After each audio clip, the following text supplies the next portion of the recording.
Isso aí, galera, bora lá para mais um React. É isso aí. E hoje nós vamos falar aqui do Japão. É isso mesmo, do Japão. Você tem uma comunidade brasileira enorme no Japão. Tem muita gente que inclusive assiste o canal de lá. Sempre que eu falo do Japão aqui, a galera gosta. E o Japão é um caso muito curioso dentro do capitalismo, né? Porque ele é um país de economia capitalista desenvolvida e já desenvolvido há bastante tempo. E teve um processo de desenvolvimento diferente, tá, das potências capitalistas mais antigas, que vão se desenvolver lá depois dos processos de Revolução Industrial, né, ou ao longo dos processos de Revolução Industrial, como produto do colonialismo e depois do imperialismo. Então vamos falar do Japão. Tá? O título do vídeo que a gente vai reagir aqui é Por que o Japão deixou de ser a terceira maior economia do mundo? Tá? Então, sem mais enrolação, bora pro vídeo. É oficial, o Japão não está mais entre as 3 maiores economias do mundo. Agora o país está no 4º lugar, superado por Estados Unidos, China e Alemanha. Isso porque o Japão entrou mais uma vez em recessão, o que acontece quando o PIB, o Produto Interno Bruto de uma nação, encolhe por 2 trimestres seguidos. O dado ainda pode ser revisado, mas não deixa de ser mais um capítulo de uma longa crise econômica. Em 2010, o Japão já tinha perdido a posição de segunda maior economia do mundo para a China. Então o que aconteceu com aquela história de sucesso dos anos 80, quando o Japão era sinônimo de terra do futuro? Eu sou o Shin Suzuki, repórter da BBC News Brasil em São Paulo, e explico em 4 pontos por que o país asiático acumulou mais um resultado negativo e por que sofre há décadas para recuperar o brilho do passado. Gente, assim, o Japão está há anos tentando produzir inflação. É interessante dizer isso, porque o liberalzinho de internet, né, acha que, por exemplo, deflação é algo positivo para a economia. E para a economia capitalista, a deflação não é bom. Eu sei que isso é contraintuitivo, porque a pessoa geralmente pensa assim, mas como assim, Humberto, a deflação não é bom? Porque se a inflação faz as coisas ficarem mais caras, a deflação faz as coisas ficarem mais baratas. Então, de que maneira vai ser ruim as coisas ficarem mais baratas? Sabe qual é o problema, gente? O problema é que o normal da economia capitalista que cresce é justamente aumentar a produção. Se a economia não consegue aumentar a produção, significa que a economia não está saudável. Eu estou falando de uma economia capitalista, tá, gente? E a deflação produz retração na produção, ou é produto, né, melhor dizendo, da retração da produção. Então, se os preços estão diminuindo, é possível que a produção também esteja. Porque, veja, o capitalista, ele só reduz o preço da sua mercadoria em uma única circunstância, que é a circunstância dele não conseguir vender mais pelo preço que ele vendia. Tá? Porque mesmo que haja uma redução, tá, do custo da mercadoria para o capitalista, nem sempre ele repassa isso para o seu produto, porque se ele tem margem, ele aumenta a margem de lucro e mantém o preço. Tá? Agora, a deflação não é um preço pontual que reduza. Que isso pode acontecer. Você pode ter algum aprimoramento na cadeia produtiva, você pode ter alguma nova fonte de matéria-prima, de mercadoria, você consegue baixar um preço. Isso é bom. Um avanço tecnológico faz determinado preço baixar, isso é bom, isso acontece. Mas isso não é deflação. Deflação é quando a média, né, dos preços vem caindo. Tá? Bom, se a média dos preços vem caindo, significa que a economia está mais devagar, está produzindo menos. Né? Ou seja, não está conseguindo vender, estão encolhendo margem, a economia está parando. E a economia do Japão, gente, ela vem, tá? Agora subiu a taxa de juros, tá? Porque eles estão aproveitando um momento que parece que o mundo todo há de subir taxa de juros. Né? A taxa longa de juros já subiu nos Estados Unidos, a taxa curta deve acompanhar, né? Para convergir, que nem os economistas liberais gostam de dizer. E eles agora subiram, né, uma taxa que eles estavam há 17 anos, com uma taxa de juros negativa na economia, tá, que é o ápice do estímulo que o Estado pode fazer na sua economia para fazer a economia produzir, uma taxa de juros negativa, tá, que para quem não sabe é você pegar dinheiro emprestado para pagar a prazo um valor menor do que o valor que você pegou à vista. Né? Uma taxa de juros negativa faz com que seja melhor pagar a prazo do que à vista. Estão entendendo? É nesse nível de estímulo que a economia capitalista trabalhou durante muito tempo. E a economia japonesa estava fazendo isso há muito tempo para quê? Para ver se conseguia retomar os níveis de produto, né? Para evitar que a sua economia continue encolhendo. Tá? Que é o que está acontecendo. A economia do Japão está estagnada, absolutamente estagnada, não consegue mais crescer, enquanto que os outros países ainda estão conseguindo algum crescimento. E aí, para estimular esse crescimento, o Japão está há 17 anos com uma taxa de juros negativa. Mesmo assim, não consegue. Mesmo assim, não consegue. Agora, eles aumentaram para alguma coisa entre 0 e 0,1%. Na prática, só o que eles estão dizendo é que a taxa não será mais negativa. Por quê? Porque o mundo em guerra está vendo aí os bancos centrais subirem as taxas de juros, já está assim nos Estados Unidos, já que não tem mais taxa negativa há algum tempo, e agora a tendência de subir um pouco mais, a Europa também. O Japão está vendo que há, talvez, margem para subir um pouquinho. Isso para nós não é bom, né? Porque o governo Lula estava contando com a manutenção da trajetória de queda da taxa de juros aqui. Isso já está ameaçado. E eu disse isso lá atrás, quando eu cantei a pedra. Disse, olha, o mundo parece que terminou a janela de oportunidade para a gente baixar juros. Com o mundo começando a subir juros, a gente vai ter que sempre ter algum diferencial de juros, porque a nossa economia não é a do Japão, não é a dos Estados Unidos. Então a gente não pode ter o mesmo nível de taxa de juros que eles têm. Tá? Mesmo que a nossa taxa de juros ainda esteja muito fora do lugar. Mas é isso, a economia do Japão está estagnada há muito tempo, não consegue mais crescer em termos de nível de produto, está há muito tempo trabalhando com uma taxa de juros negativa para tentar dar estímulo para a produção, e mesmo assim não consegue. Agora eles aumentaram um pouquinho, porque tem essa perspectiva de o mundo todo aumentar, então há mais margem para eles, nessa questão de diferencial de juros, e também porque eles estão mais próximos de conseguir ter pelo menos 2% de inflação. Vejam, amiguinhos liberais, ultraliberais e ANCAPs, o Japão está perseguindo uma taxa de juros estável de 2%. Que é aquilo que eu insisto aqui no canal. O que é o sinal de saúde da economia capitalista? Uma taxa de juros, eu falei, né? Uma bobagem. Não, taxa de inflação. Tá? O que é saudável para a economia capitalista? Uma taxa de inflação baixa e estável. Então, 2, 3%, um país que tem uma inflação de 2 a 3%, essa taxa de inflação ela é estável, 2, 3 anos se mantendo sempre com uma taxa de inflação de 2, 3%, 3,5% até vai, é sinal de saúde da economia capitalista. É sinal de saúde. Sobretudo se o produto estiver crescendo. Tá? O que o Japão está buscando é pelo menos 2% de inflação. Pelo menos 2% de inflação. Porque se ele começa a ter deflação, tem um outro problema, que é o problema que ele está citando aqui nesse trecho do vídeo. Tá? Se eu não me engano, nem lembro mais o que ele estava falando ali, que é a perda de competitividade dos produtos da indústria japonesa. Se a moeda japonesa começa a se valorizar em relação à moeda padrão para as trocas internacionais, isso prejudica a pauta de exportações do Japão, que foi o responsável pelo crescimento da economia industrial do Japão.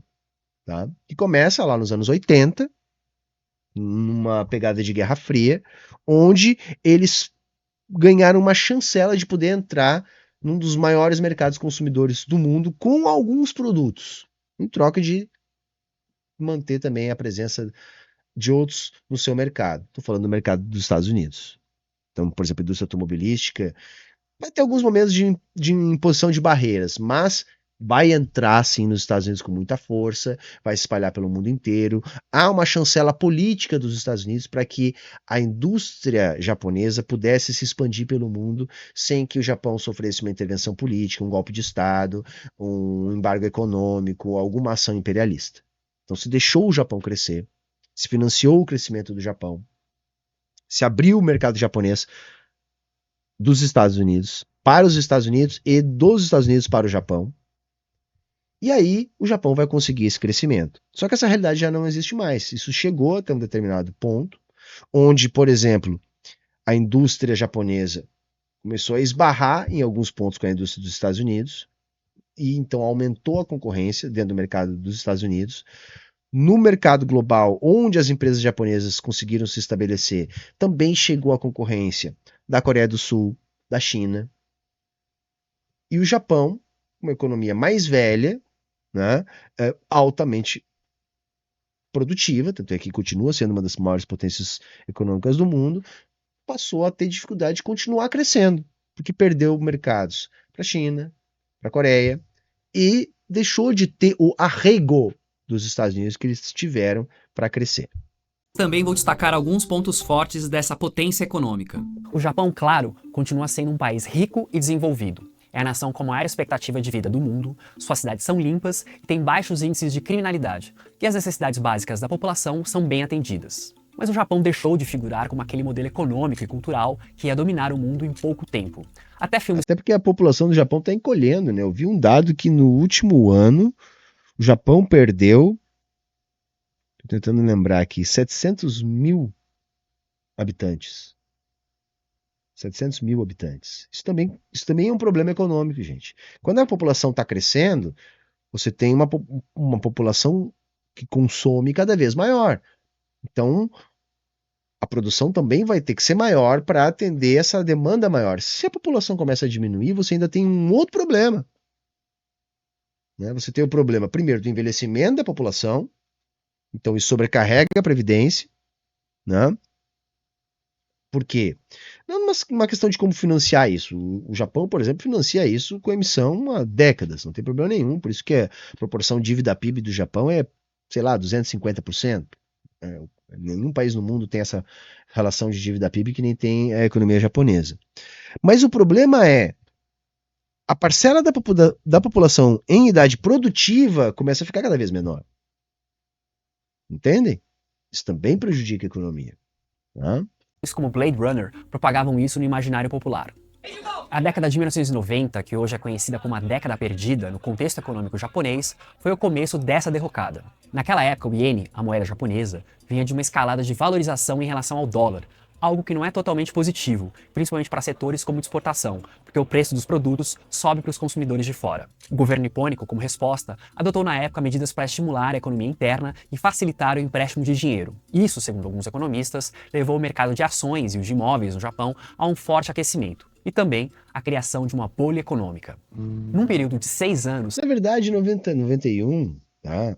Era um momento onde era o final da Guerra Fria. Então vejam, aquela dinâmica que fez acontecer a expansão do Japão nos anos 80 já não existia mais. Não havia mais essa demanda. Né? Os Estados Unidos não precisava mais ter um país desenvolvido naquele lado do planeta. Isso não é coincidência, gente, tá? E outra coisa que também é o seguinte, também tem um outro efeito que eu não acredito muito na ideia do toyotismo. Eu vi que o chat levantou a ideia do toyotismo. O toyotismo foi um avanço de produtividade, tá? Mas eu não acredito a isso, a expansão econômica do Japão. Até porque esse modelo começou a ser exportado depois também. E hoje já foi superado também. Tá? Então eu não acredito a isso. Tem uma outra situação, para além dessa questão de Guerra Fria, né, e de chancela, ou de arrego, como eu disse antes, que é a questão do seguinte, quando você exporta muito, que a economia do Japão ela foi um grande fenômeno ali dos anos 80, dos anos 90 também, né, os 80 e 90, começa a entrar muito dólar no país, gente. Isso valoriza a moeda interna. É um problema que o Brasil sempre teve. Sempre que a economia brasileira começou a crescer muito, começou a entrar dólar, valoriza a nossa moeda. E essa valorização da moeda arrebenta a nossa indústria. Né? Claro que o Japão tem muito mais defesa para isso, pelo tamanho da dinâmica da sua economia, né? Pela sua pauta de exportação da área de indústria. Mas ainda assim também tem isso. Você vai ter que, de alguma maneira, controlar o câmbio para evitar a valorização da moeda. Né? Isso não acontece na China, porque lá o câmbio é rigidamente controlado. Tá? Controla uma cesta de moedas com sistema de bandas. Tá? Vou ter que fazer isso também, que senão a moeda valoriza. As áreas de imóveis comerciais das 6 principais cidades do país experimentaram uma valorização de mais de 300%. Em 1991, a bolha estourou. A bolsa de Tóquio derreteu. O preço dos imóveis sofreu um forte tombo e não se recuperou completamente até hoje. Tudo isso afetou a confiança da população japonesa nos bancos e na economia. Em vez de gastar, muitos preferiram guardar dinheiro, mas não nos bancos, e sim dentro de casa. Outra questão desse cenário foi a perda de competitividade no setor de inovação. O design e a fabricação do aparelho eletrônico mais importante das últimas décadas... Eu não acredito nessa teoria aí, tá? Por favor, eu não. Se parar de gastar e passar a deixar o dinheiro em casa, não. O consumo diminuiu, a população foi envelhecendo, os hábitos de consumo. Porque uma coisa é quando toda a indústria da propaganda estava se enraizando e desembarcando no Japão e moldando a cultura japonesa.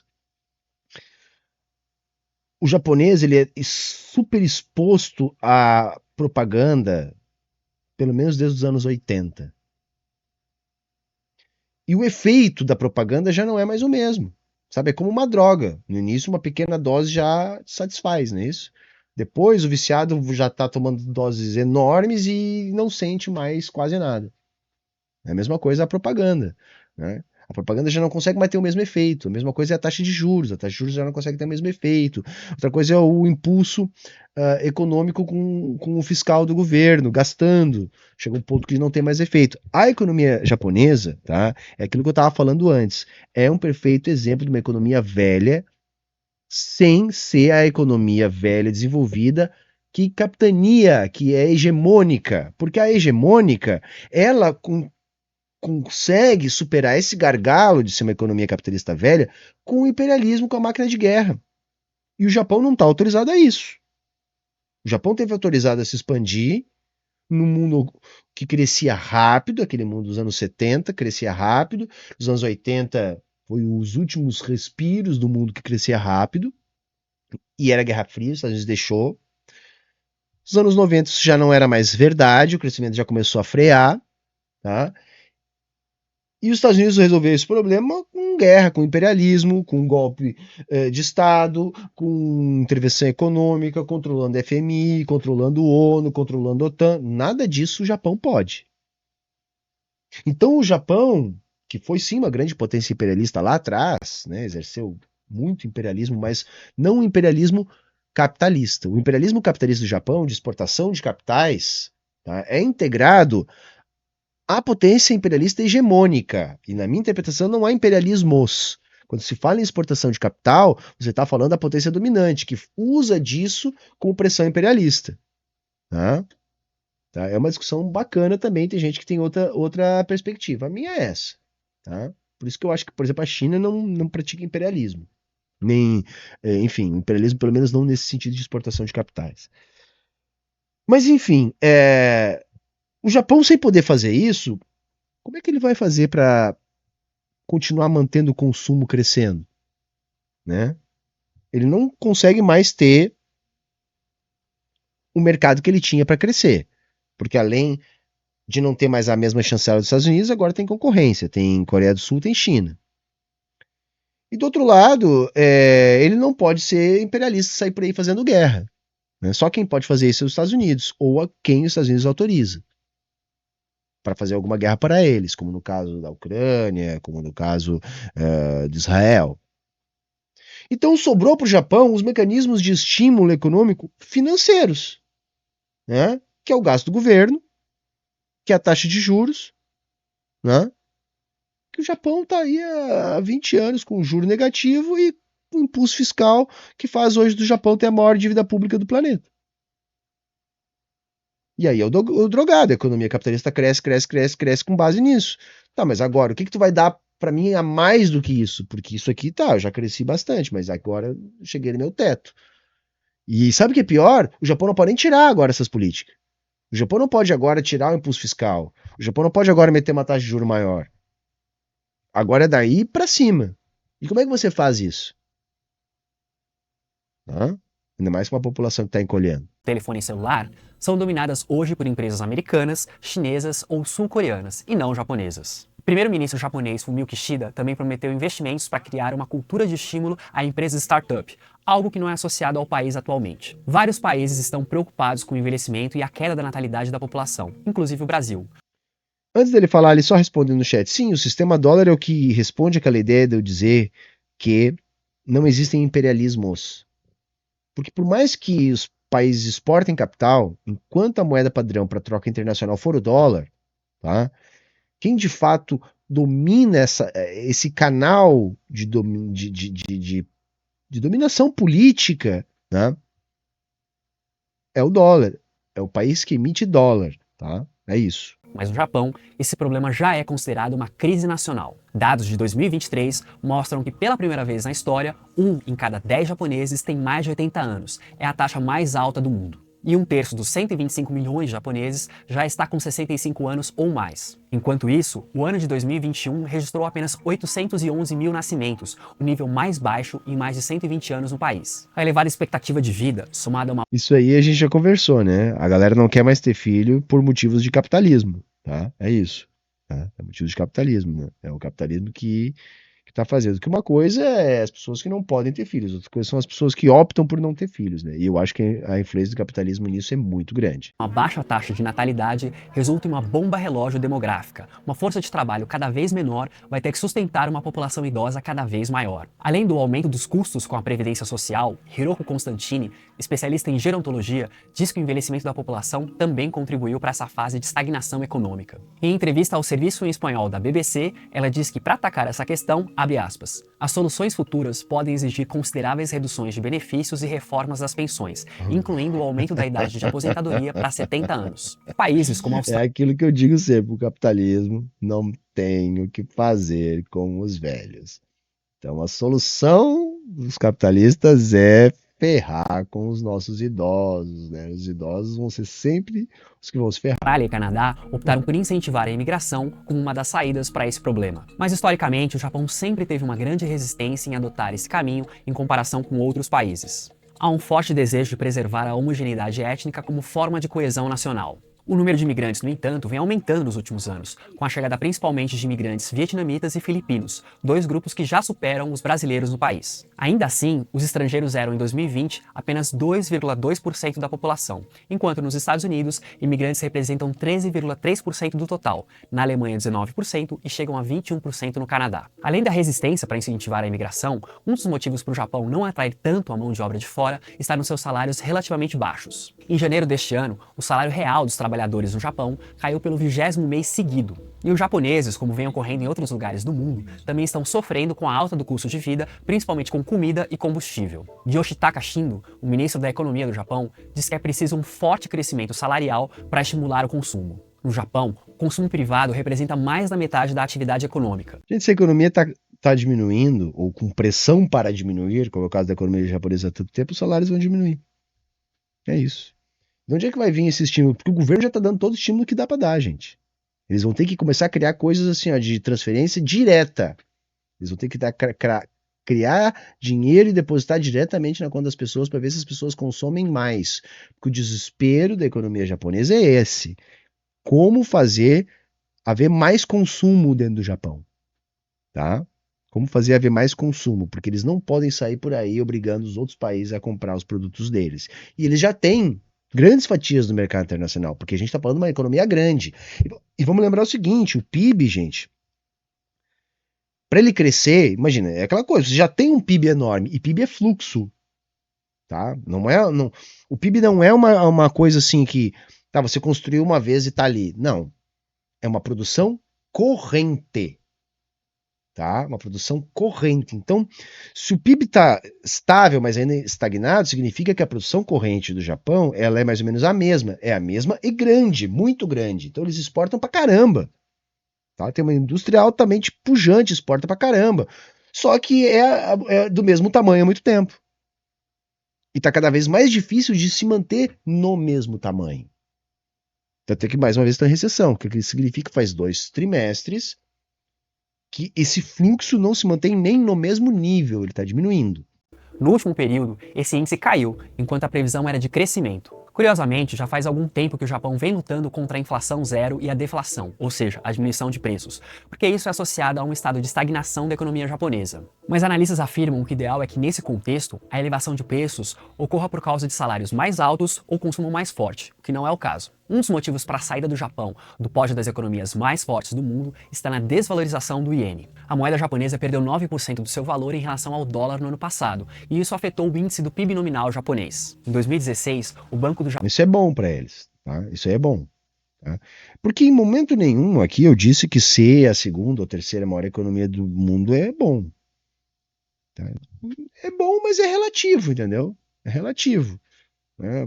Então, às vezes você tem que dar um passo para trás para poder dar 2 passos para frente também. Então, o que é mais importante não é ser a primeira, segunda ou terceira economia do mundo. Pelo menos não para o Japão, vai. Se a gente vai falar de China e Estados Unidos, tem uma outra questão que é a questão de hegemonia, de poder, né, política, etc. Agora, para a qualidade de vida, funcionamento da economia capitalista do Japão, não é isso o mais relevante. O mais relevante é eles conseguir algum nível de inflação, é eles conseguir aumentar um pouco o consumo, conseguir aumentar a produção, né, então o nível de produto, e nesse sentido, desvalorizar a moeda pode ser até positivo ali na frente. O Japão introduziu taxas de juros negativas para incentivar o consumo e o investimento. A taxa de juros menor representa menos rendimentos para os investidores globais e diminui a presença deles no mercado japonês, o que prejudica o valor da moeda. Caso o iene se recupere, a economia japonesa pode sim recuperar a terceira posição. A desvalorização da moeda, por outro lado, ajudou a dar impulso ao valor das ações de algumas das maiores empresas japonesas, porque... É isso, o mercado entende que não é ruim, gente. Se as ações subiram porque isso aconteceu, é porque o mercado entendeu que essas empresas japonesas devem produzir mais, tá? Ou pelo menos devem continuar produzindo tanto quanto produzem. Barateou as exportações de bens, como automóveis, nos mercados estrangeiros. A revitalização do ambiente econômico ainda permanece como a principal questão da recuperação japonesa. No ano passado, o premier Fumio Kishida lançou uma nova versão de um plano para aumentar investimentos em transformação digital e economia verde, além de impulsos para ciência e inovação. E nem tudo são más notícias econômicas. Em 22 de fevereiro, a Bolsa de Valores japonesa subiu para um nível recorde, o mais alto desde dezembro de 1989, pouco antes da crise dos anos 90. O motivo foi uma alta procura por ações do setor de tecnologia puxada por fatores externos. Os lucros robustos da gigante de chips americana Nvidia provocaram uma elevação global no mercado acionário e deixaram os investidores japoneses em estado de euforia. A percepção é de que investidores globais... Será que tem uma bolha da Nvidia, hein? Será que tem a ver com as fazendas de Bitcoin? Que precisam de placa de vídeo? Não sei, eu estou perguntando aqui de ingênuo mesmo, porque eu só achei estranho essa explosão, né, do preço da Nvidia. Claro, a gente está falando do núcleo duro do que é hoje a indústria de ponta de microprocessadores, né, de semicondutores, né, que é uma indústria que praticamente não tem um concorrente hoje à altura no mundo, porque engoliu o mercado todo. Então, claro, isso vai fazer dessa empresa gigante, mas será que só isso, né, justifica?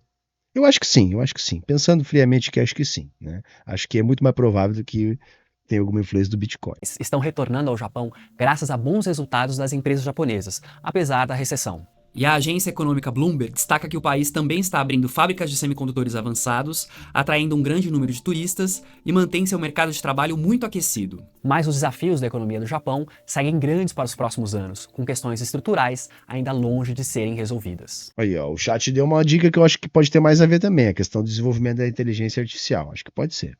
Mas vamos ficando por aqui, né? Eu queria falar do Japão, sempre gosto de falar de macroeconomia, você sabe disso, vão ter que me aturar falando disso.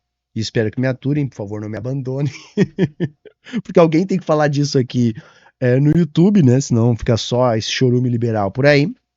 E se você chegou até aqui, chegou até o final, por favor, dá uma moral pra nós aí, né? Deixa um like, comenta alguma coisa aí embaixo, indica o nosso canal pros seus coleguinhas, se inscreve se não é inscrito e se puder e quiser, dá uma grana aí, pô, pra ajudar a manter a nossa programação.